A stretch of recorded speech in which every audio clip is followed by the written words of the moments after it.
शेतकऱ्यांना कर्जमाफी कधी मिळणार? आमदार संजय देरकर यांनी सवाल केला। विधानसभा निवडणुकीच्या वेळी सरकारकडून कर्जमाफीची घोषणा करण्यात आली। क्या हुआ तेरा वादा म्हणत त्यांनी सरकारला खोचक सवाल उपस्थित केलेला आहे।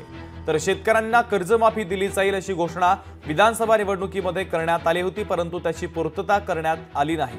यवतमाळ जिल्ह्यात येऊन पंतप्रधान नरेंद्र मोदींनी चाय पे चर्चा करत शेतकऱ्यांचं उत्पन्न दुप्पट करण्यात येईल असं आश्वासन दिलं होतं, मात्र त्याचीही पूर्तता केली नाही। त्यामुळे शेतकऱ्यांच्या कर्जमाफीवर क्या हुआ तेरा वादा असा प्रश्न आमदार संजय देरकर यांनी केलेला आहे।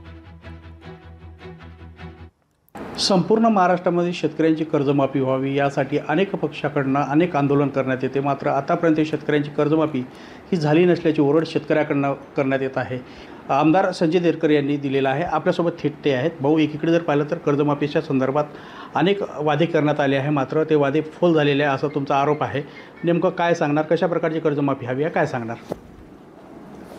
निवडणुकीच्या आधी या सरकारने त्यांच्या मॅनिफेस्टोमध्ये, त्यांच्या जाहीरनाम्यामध्ये शेतकऱ्यांना पूर्णतः कर्जमाफी करू ही घोषणा केली होती।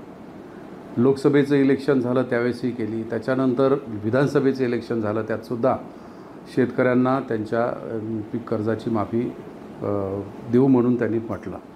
परंतु आजपर्यंत गेल्या आता एक अधिवेशनसुद्धा झालं महाराष्ट्रात, अधिवेशन झालं, अधिवेशनातसुद्धा त्यांनी सांगितलं की आम्ही देऊ, परंतु केव्हा देऊ हे नाही म्हटलं त्यांनी।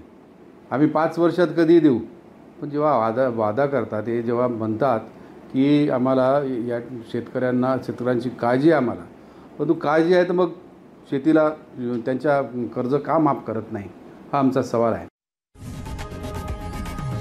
लोकशाही मराठी ऐका, पहा, जागरूक रहा।